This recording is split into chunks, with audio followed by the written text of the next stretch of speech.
하나님의 말씀은 빌립보서 3장 말씀 보시겠습니다.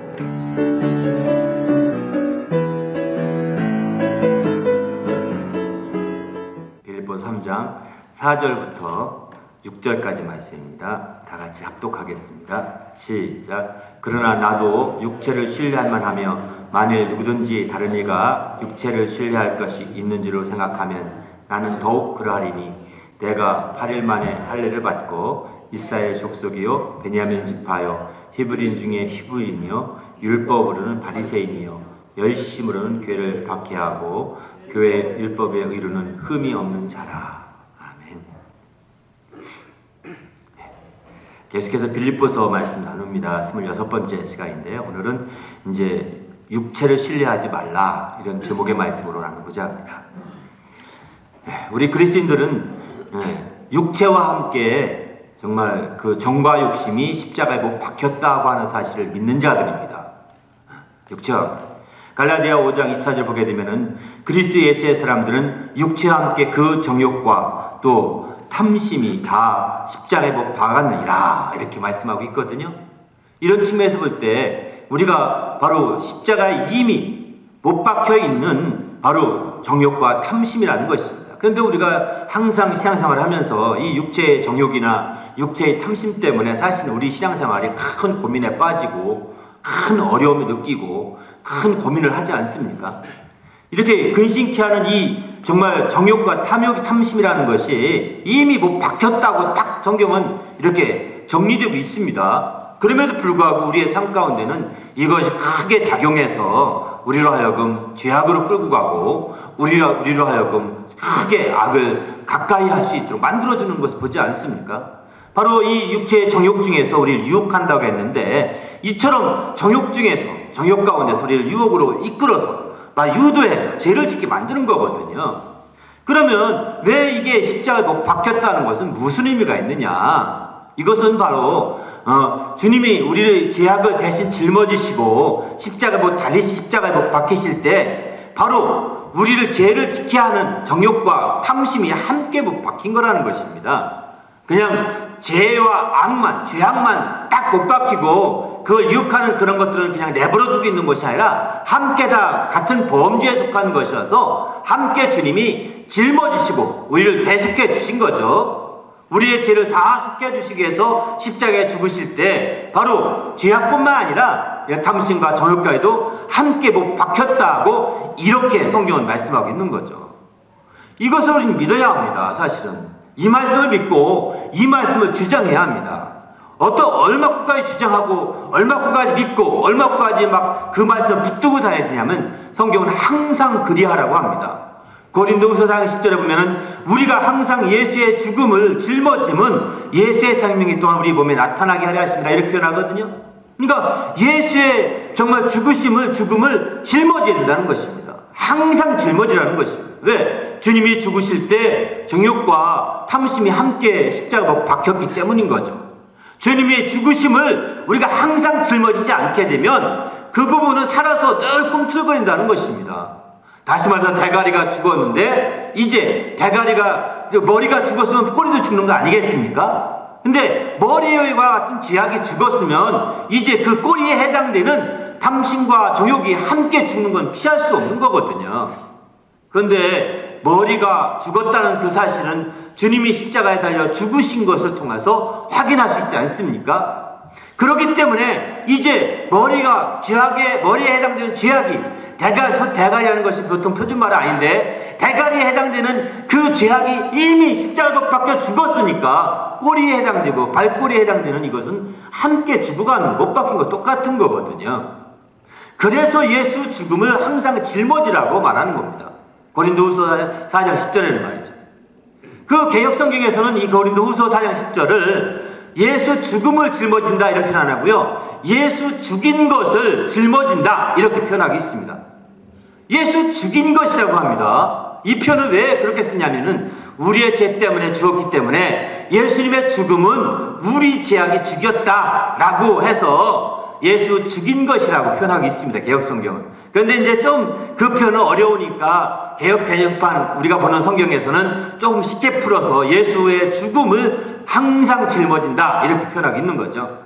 그렇습니다. 예수의 죽음을 짊어지는 것이나 우리의 죄 때문에 예수를 죽였기 때문에 예수 죽인 것을 항상 짊어지는 것은 같은 표현으로 보셔야 되고요. 그것은 곧 이제 바로 정욕과 탐심을 완전히 잠재우고 제어할 수 있는 큰 근거가 되는 거죠. 이런 근거를 앞세워서 우리가 온전히 육신의 정욕과 탐심을 지배하고 정복하고 다스리기 위해서 항상 예수의 죽음을 짊어져야 되는 겁니다. 예수의 죽음을 짊어지지 않고 어느 순간 쓱 우리 생각과 삶 속에서 지워지는 순간 자신의 육체의 그 모든 게 살아나기 시작하는 거죠. 육체의 모든 정욕과 탐심이 살아나서 또 크게 역사하는 겁니다. 그렇기 때문에 우리는 성경은 항상 짊어지라고 이렇게까지 표현하고 있습니다. 그러면 예수께서 이와 같이 우리의 죄악을 담당하시고 정욕과 탐심 못 받기 전에는 어떻게 했을까요? 에베소 2장 3절에 이렇게 말씀합니다. 바로 우리도 전에는 우리가 다 그 가운데서 육체 가운데서죠. 육체 욕심을 따라 지내며 육체와 마음에 원하는 것을 하였다고 합니다. 전에는 육체 가운데 육체의 탐심 가운데 육체의 욕심을 따라서 육체와 마음에 원하는 것을 하는 그런 존재였던 거죠. 이것은 그야말로 오늘날의 불신자들이 사는 삶과 똑같은 삶입니다. 오늘날 예수께서 십자가에 못 박힌 이후에 어떨까요? 오늘날도 똑같이 그 사실을 믿지 않는 자들에게는 이 말씀은 그대로 적용되는 겁니다. 예수께서 나를 위해서 죽으셨고 내 죄악을 담당하기 위해서 죽으셨다는 사실을 믿지 않는 모든 사람에게는 또 그것이 주장되지 않는 그거 예수의 죽음을 짊어지지 않는 그 사람에게는 모두 다 지금도 똑같이 육체의 욕심을 따라서 육체와 마음에 원하는 것을 그대로 하고 있는 겁니다. 피할 수가 없습니다. 이제 우리가 정말 육체의 마음에 원하는 것을 과거에는 그렇게 했을지라도 이것을 계속 인정하고 주님이 짊어지시고 주님이 죽으셨다는 사실을 계속 고백하고 그런 사실을 계속 인정하며 그 사실을 짊어지고 다녀야 되는 거죠. 그렇지 않은 순간부터 우리는 이제 그 모든 것들이 그저 다시 육체에 원하는 대로 육체의 마음에 원하는 대로 끌려다니게 됩니다. 그래서 우리는 여전히 예수 믿는다 함에도 불구하고 예수의 죽음을 짊어지지 않는 우리라고 한다면 여전히 예수 믿지 않는 사람과 다름이 없이 우리가 살아가는 모습을 우리가 알지 않습니까? 우리가 그렇게 살아가게 되는 거죠. 우리는 그래서 우리가 누구보다도 육체를 신뢰하지 말고 육체의 사람이 되지 말 것을 성경을 공부하고 있습니다. 우리 모두가 육체의 사람이 되지 마시고 이런 육체의 정욕과 육체의 탐심을 능히 지배하고 다스리는 성도가 되시길 바랍니다. 할렐루야. 이것을 다스려야 될 이유는 다른 것도 있겠지만 베드로는 이렇게 말합니다. 이걸 다스려야 될 이유를 우리 영혼을 거스려 싸우는 육체의 정욕을 제어하라 이렇게 표현합니다. 바로 육체의 정욕이 내버려 두게 되면 우리 영혼을 거스려서 싸운다는 것입니다. 육체의 정욕과 탐심이 그냥 내버려 두고 인간은 어쩔 수 없지 하고 이렇게 슬쩍 내버려 놓게 되면 그놈은 육체의 정욕과 탐심은 인간의 영혼, 우리 영혼을 거스려서 우리 영혼의 방향과 반대로 거스려가며 싸움을 걸어온다는 것입니다. 그렇기 때문에 내버려 둘 수 없다고 이렇게 말하죠.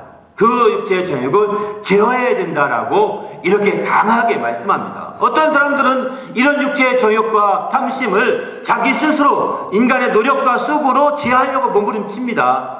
조금은 가능합니다. 어느 정도까지는 가능합니다. 그러나 완전히 그걸 제어할 수 없다고 성경은 말씀하고 있습니다. 육체가 우리 육체로서 그런 노력하고 애를 써서 그렇게 훈련하고 연습을 하고 이렇게 애를 써서 조금은 육체의 정욕과 탐심들을 육체의 정욕을 능히 지배할지 모르겠지만 그것은 육체가 잠시 이 땅에 있는 동안 잠시만 가능하다는 것입니다. 그래서 디모데전서 4장 8절은 이런 육체의 훈련은 약간의 유익이 있을 뿐이라고 말하고 있습니다. 이런 인간의 연단을 통해서 훈련을 통해서 육체의 그 정욕을 제하려고 하는 것은 약간의 유익은 있지만 이제 내세까지 영향을 끼칠 수 없다고 했습니다. 왜냐하면 바로 그것은 영혼을 거슬러 싸우는 것인데 영혼을 지배할 수 없거든요. 바로 영적인 것이 아니라는 것입니다. 그래서 마침내 그것은 육체와 함께 있는 동안만 잠시 유용할지, 이제 금생은 그걸 조금은 유용할지 모르지만 내세에는 그 도무지 유익이 없는 거라는 거예요. 그러나 경건의 훈련은 다시 말해서 우리 영혼을 중심으로 해서 영혼에 정말 힘을 얻어서 영혼의 그리스도로 옷 입어서 마침내 이제 육체의 일을 정말 더 도모하는 것을 다 제어하고자 하는 자들은 바로 내세까지도 유익하다라고 이렇게 성경이 말하고 있습니다. 우리는 예수 그리스도로 옷 입어서 그래서 육체의 일을 정말 도모하지 말아야 합니다. 바로 육체의 일을 제어하고 그것을 다스리고 정복해 가야 되는 거죠. 그럴 때 비로소 주님 안에서 새롭게 될 수 있다라고 성경은 가르쳐주고 있습니다. 우리 모두도 이제 주님 안에서 육체의 정욕을 능히 지배하는 다스리는 주님의 성도가 되시기를 예수님의 이름으로 축원합니다. 할렐루야. 어쨌든 우리가 이렇게 육체의 일은 주님 앞에서 도무지 자랑이 될 수 없다는 것입니다. 아무리 육체적인 측면에서 좋게 우리가 얘기하고 아무리 육체적인 측면에서 우리가 정말 잘 훈련되고 잘한다 하더라도 이건 주님 앞에 정말 설 수가 없고 자랑할 수 없는 거라는 거예요. 이건 자랑할 수 없다는 것입니다. 그렇기 때문에 우리는 아무 육체도 하나님 앞에서 자랑할 수 없다고 고린도전서 1장 29절 이렇게 말하고 있습니다. 그러므로 누구든지 사람을 자랑하지 말라 이렇게 표현하죠. 심지어는 사람 육체에 속한 사람을 자랑할 것이 없다는 것입니다.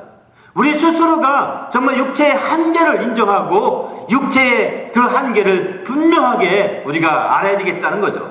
왜 그러냐, 왜 자랑할 수 없냐? 성경은 이렇게 말합니다. 고린도 3장 1절에 보면은 육체에 속한 자들은 어린아이 같다는 것입니다. 어린아이 같은 것 가지고 자랑할 수가 없다는 것입니다. 어린아이 같아서 그 가운데는 시기와 분쟁이 있다 이렇게 말하고 있습니다. 바로 시기와 분쟁으로 가득한 것이죠. 그렇습니다. 그렇기 때문에 우리가 육체를 신뢰하지 말아야 되는 거죠. 오늘 이 본문에 보게 되면 사도 바울이 나도 그 사람들이 상대방이 그 약한 거짓 선지자나 거짓 교사들을 이렇게 말합니다. 그들이 육체를 신뢰할만 하다면 이렇게 이게 전제가 되는 거거든요. 그들이 육체를 신뢰할만 하다면 나는 더 신뢰할만 하다라고 이렇게 말하는 겁니다. 근데 이렇게 말하는 그 내용이 육체를 신뢰하라 이런 내용이 아니에요. 전체적인 내용 그 문맥상은 육체를 신뢰하면 안 된다. 나도 이렇게 육체를 신뢰만 해서 이렇게 나는 8일 만에 할례를 받았고 이스라엘 족속이고 베냐민 집하고 히브리인 중에 히브리인이고 나도 율법으로는 바리새인이었다. 또 내가 얼마나 열심히 율법 안에 열심히 했더니 교회를 박해하던 자였고 내가 율법의 의로는 율법적으로는 도무지 흠이 없던 자였다라고 이렇게 스스로 말합니다. 이런 사람이 별로 없습니다. 율법 안에서 흠이 없다고 자화자찬할 사람이 별로 없는 거예요. 그럼에도 불구하고 지금 내가 이것을 자랑하려고 하는 것이 아니라는 거예요. 바로 그들이 육체를 신뢰하고 육체 것을 가지고 막 말하니까 지금 말하는 것 뿐이지 그래서 육체를 신뢰하지 말라는 거예요. 그럼에도 불구하고 육체를 계속 신뢰하면 어떻게 될까요? 여러분 육체에 이런 특징이 있습니다. 그냥 우리가 느낄 때 몇 가지 혼자 곰곰이 생각하면서 한 서너 가지 특징이 있더라고요. 첫 번째는 육체는 공평하지가 않습니다. 육체에는 공평성이 없습니다. 어느 육체도 공평하지 않습니다. 또 두 번째 육체는 우열이 분명합니다. 우열이. 뛰어난 것과 또 열등한 것과 우월한 것이 아주 자꾸 차이 납니다. 계속 차이 납니다. 이 육체 안에서는 우리가 공평하려고 피어라운 이런 마인드가 없어야 된다고요. 육체는 서로가 그래서 불평하게 돼 있고 불만하게 돼 있고 마침내 갈등과 다툼이 일어나게 되어 있습니다. 이건 피할 수 없는 일입니다. 마침내는 육체로 계속 신뢰한다면 어떻게 될까요? 바로 로마서 8장 4절 5절 이하의 말씀처럼 육체의 생각은 사망이요 하나님과 원수가 된다고 했습니다. 육체의 생각대로 계속 신뢰하고 나가면 사망에 이르게 되는 거죠. 멸망하게 되는 거죠. 이런 것이 육체의 특징이에요, 사실은. 정말 어느 데가 다툼이 있고 갈등이 있으며 어느 데가 불평이 있으며 불만이 있으며 어느 데가 우열 때문에 피하지 못하는 것 때문에 고민하고 있으니까 육체를 신뢰하게 되면 점점점 그러게 될 것입니다. 육체를 신뢰하지 말고 우리는 영혼을 신뢰하는 거예요. 우리 영혼이 주체가 되는 것입니다. 나라고 할 때 나는 육체가 아니라 영혼이거든요. 그래서 우리 신앙생활을 우리는 신앙생활이라고 표현하지만 다른 말로 표현한다면 영적 생활이라고 표현하거든요. 신앙생활을 서양 사람들은 종교생활이라고 표현하죠. 이 종교생활은 세상에서 표현하는 방식입니다. 그러나 우리 성경에서는 종교생활의 말이 한 번도 안 나옵니다. 영적 생활인 것이죠. 그래서 왜 영적 생활을 했을까요? 우리 육체가 와서 생활하는 건데 우리 영혼이 중심이 되어 우리 영혼이 주체가 되어 바로 주님을 뵙고자 하는 그런 생활에 내 육체가 동반되어 도와주는 겁니다. 내 육체가 도와주는 거예요. 우리는 육체가 먹고 살고 육체가 생활해야 되기 때문에 육체에 정말 일용할 양식으로 해서 수고하고 애를 쓰는 노력을 많이 합니다. 피할 수 없습니다. 또 육체에 어떤 바이러스가 있으면 그런 바이러스를 말미암아서 이제 육체에 한계가 있어서 자꾸 그런 것들 때문에 우리는 제약을 받습니다. 피할 수가 없는 거죠. 그러나 알다시피 그런 제한받는 육체를 나가면 모든 게 제한받아서 어려워지거든요. 그러나 우리 영혼은 바로 이제 그런 제한으로부터 한계로부터 벗어나고자 하는데 초점을 두고 있는 거죠. 이제 어느 순간이 되면 마침내 이 육체와 영혼이 이렇게 분리될 것입니다. 이것을 우리는 흔히들 첫째 죽음이라고 합니다. 바로 이게 죽습니다. 누구나가 다 죽습니다. 영혼과 육체가 분리됩니다. 그래서 육체에 제한받던 육체로부터 영혼이 훌쩍 떠나게 되지 않겠어요? 그날에 와서 비로소 육체를 신뢰한 것들을 후회하게 되고 육체에 신뢰했던 것들을 허무하게 느낄 것이겠지만, 그래서 많은 사람들이 죽음 앞에서 그동안의 육체의 삶을 허망하다, 그동안의 육체의 삶이 무상한 일이다 라고 이렇게 평가하는 거예요. 그렇게 훌륭하게 살았던 사람들도 육체의 삶에 대해서 인생이 무상하고 헛됐다, 참 인생이 무상한 존재구나 라고 이렇게 판단하는 것입니다. 그들이 할 말 없어서 그 말하고 죽겠습니까? 마지막 그들의 영혼과 육체가 분리된 순간에 내가 잘못 나를 알았었구나 이겁니다. 내가 나를 잘못 알았었구나. 나는 이 육체, 늙어가는 이 육체, 썩어가는 이 육체, 또 병들어가는 이 육체, 또 고민하고 피곤해하는 이 육체가 나라고 알았었는데, 그리고 그런 나를 내가 추구하고 거기에 중심으로 살았는데 이게 내가 아니었구나라는 것을 이제 영혼과 육체가 분리되는 순간, 죽음이죠. 죽음을 통해서 알게 되고 죽음에 임박했을 때 그걸 다 알게 되는 것이죠. 그래서 우리의 기독교의 신앙생활은 바로 이 육체가 내가 아니라 영혼이 나라고 하는 것, 변하지 않은 영혼이 나라고 하는 것에 대해서 우리가 가르쳐주고, 그 영혼을 정말 영혼이 단장되도록, 영혼이 깨어있도록, 영혼이 준비되도록 하는 것이 기독교의 신앙생활인 것이죠. 우리 모두가 이와 같은 신앙생활에 성공하시는 주님의 성도가 되시길 바랍니다. 이렇게 되려면 육체를 신뢰하지 아니해야 되는 거죠. 지난 시간에도 말씀드렸지만 예수 그리스도를 자랑하고 육체를 신뢰하지 아니하는 우리가 바로 참된 할례당이다 이렇게 말하고 있지 않습니까?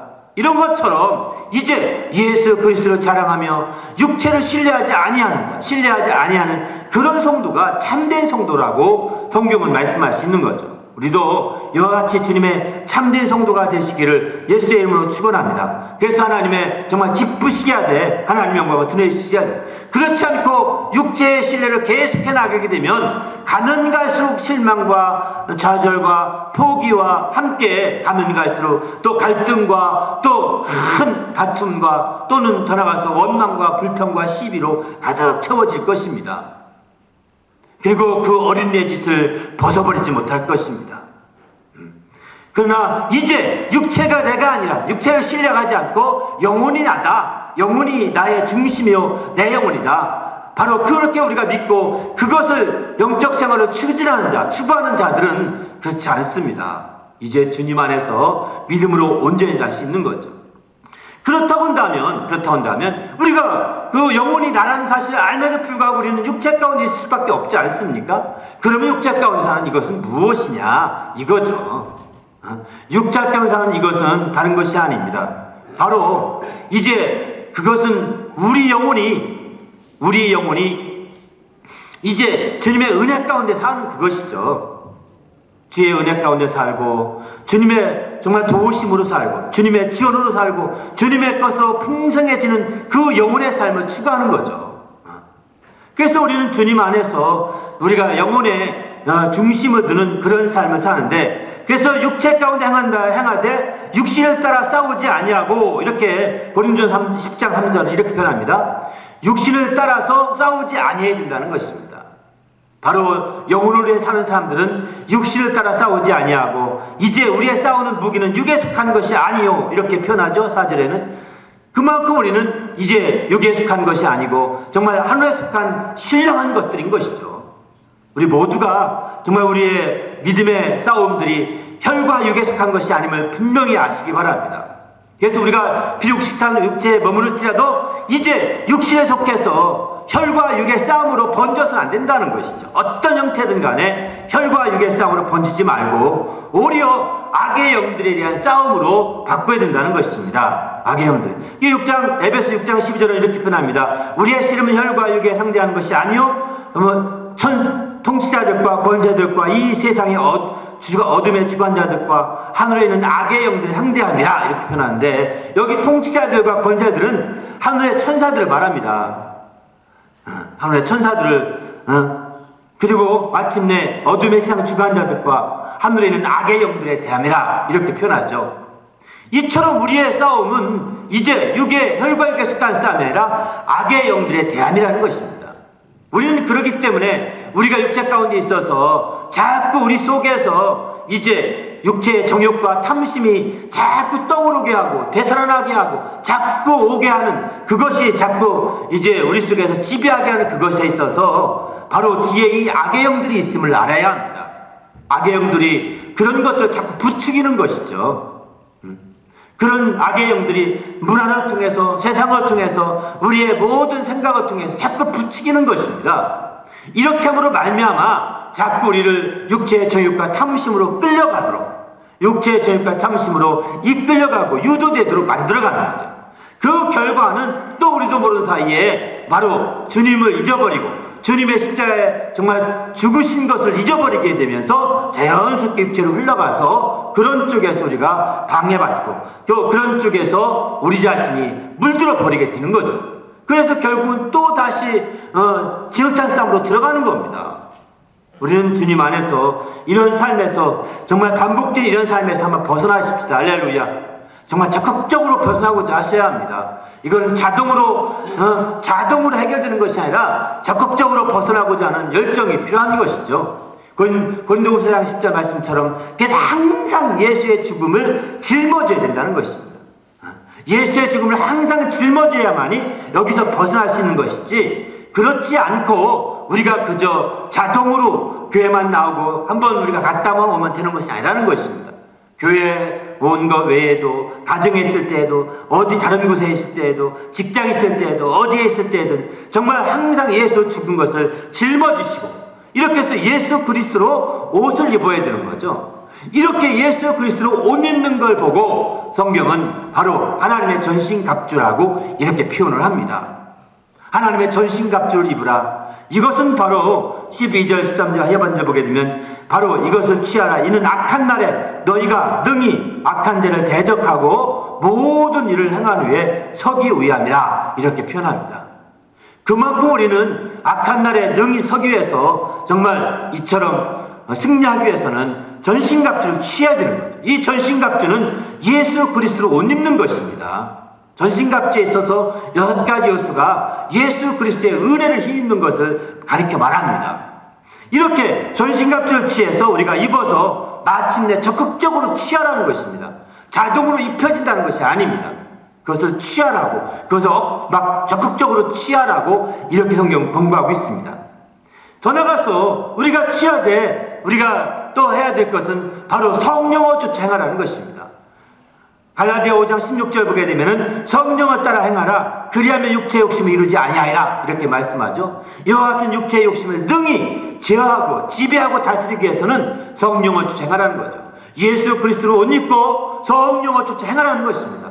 예수 그리스도로 옷 입어서 그거로 더 끝났다면, 사실은 성령의 역사가 없다면 한계가 있는 거예요. 그래서 주님께서도 이제 십자가를 죽으셔서 은혜를 다 베풀어 주신 후에 성령을 기다려라, 성령을 받으라, 위로부터 능력이 입힐 때까지 이 성에 유하라 이렇게 하면서 우리에게 명하시지 않았습니까? 그것은 바로 성령을 받아서 성령의 능력을 힘입어서 예수 그리스도의 그런 옷 입은 자들이 능히 승리하기 원했던 거죠. 이제 우리도 예수 그리스도의 은혜로 말미암아 옷 입은 자들이라 한다면 주님이 명령하신 대로 정말 우리가 예수님을 떠나지 말고 정말 성령이 임하실 때까지 기다리는 그런 성도가 돼야 되는 거죠. 그래서 우리 모두가 성령을 받아서 성령을 쫓아 행할 때 드디어 육체의 욕심을 능히 극복할 수 있음을 성경은 가르쳐주고 있습니다. 우리 모두도 이제 주님의 은혜 받은 성도들입니다. 우리 모두가 주님의 사랑 가운데 가는 성도들입니다. 그러면 주님은 그들에게 말할 것입니다. 너희는 이제 예수님을 떠나지 말고 정말 내가 아버지께 가서 구하면 보내주겠다고 약속하신 바인 그 성령을 기다려라 라고 주님이 말씀하십니다. 우리는 그 말씀대로 드디어 간절히 기도하고 간구하는 가운데 성령을 받게 됩니다. 바로 기도하는 자 누구나가 성령을 받을 수 있습니다. 이제 성령을 받으면 이제 성령을 쫓아 행하게 되고 그럴 때 비로소 이와 같은 이 문제를 능히 극복할 수 있는 기회가 되는 것이죠. 우리도 이 성령을 따라 행함으로 말미암아 육체의 욕심이 이루어지지 않도록 우리가 힘쓰십시오. 할렐루야. 또 18절에 보게 되면 이런 말씀도 하죠. 성령이 인도하신 바가 되면 율법 아래 있지 아니하다 이렇게 표현합니다. 성령의 인도하심 받게 되면 율법을 능히 극복할 수 있고 율법의 그 정죄와 참소를 능히 벗어날 수 있다고 이렇게 가르쳐 말씀하고 있는 거죠. 왜 그럴까요? 바로 성령은 육체의 소욕을 거스르기 때문입니다. 성령이 역사하게 되면 육체의 소욕을 다 지배하고 성령이 역사하게 되면 육체의 소욕을 다 장악할 수 있기 때문인 거죠. 그게 바로 갈라디아 5장 17절이 그렇게 표현하죠. 그러나 우리가 성령을 쫓아가려고 하지 않고 내가 딴짓하게 되면 육체는 오히려 성령을 잊어버리게 한다는 거예요. 성령을 거스르게 하고 있다는 거예요. 육체의 소욕 자체가 성령을 거스려서 성령을 생각하지도 못하도록 자꾸 만들어가는 것이죠. 그러므로 우리가 이제 주님 안에서 더 철저히 정말 성령을 주사 행하십시오. 성령을 주사 행하되 성령을 위하여 심으라고 성경은 권하고 있습니다. 갈라디아 6장에 보게 되면 성령을 위하여 심으라 6장 8절에 그러면 성령으로부터 영생을 거두리라 이렇게 말씀하십니다. 바로 성령을 주사 행하는 것이 성령을 위하여 심는 것입니다. 성령을 쫓아함으로 말미암아 성령을 위하여 심게 되면 성령으로 말미암아 영원한 생명을 우리가 거둘 수 있다는 거예요. 그러나 성령을 쫓아하지 않게 되면 자연히 육체를 쫓아하는 것이죠. 육체를 쫓아하게 되면 이건 육체를 위하여 심는 거라는 것입니다. 육체를 위하여 심으면 어떻게 될까요? 육체로부터 썩어질 것을 거둔다 이렇게 말합니다. 허망한 것을 거두는 거죠. 그러나 우리는 이제 성령을 쫓아함으로 말미암아 성령으로부터 영원한 생명을 거둘 수 있는 그런 축복과 약속을 받았습니다. 그러니만큼 우리가 이제 정말 성령을 쫓아 행해서 육체의 욕심을 이루지 못하면 육체의 정욕을 제어해서 마침내 성령으로부터 이와 같이 영원한 생명을 누리는 성도가 되시기를 예수의 이름으로 축원합니다. 그것이 바로 우리가 행복해지는 지름길입니다. 우리 모두가 육체를 신뢰한다면 육체로부터 썩어질 것을 거두겠지만 육체를 신뢰하지 아니하고 성령을 정말 쫓아 행한다면 성령으로부터 영원한 생명을 거둬서 참으로 행복한 신앙생활을 할 수 있습니다. 우리 모두 이런 행복한 신앙생활하는 성도가 되시기를 예수님의 이름으로 축원합니다. 할렐루야. 함께 기도할 하나님 내가 철저히 주님 앞에서 이와 같이 육체를 신뢰하지 아니하고 성령으로 말미암아 이제 신뢰와 쫓아 행함으로 말미암아서 이와 같이 행복한 신앙생활을 할 수 있도록 인도해 달라고 간절히 합심해서 기도하겠습니다.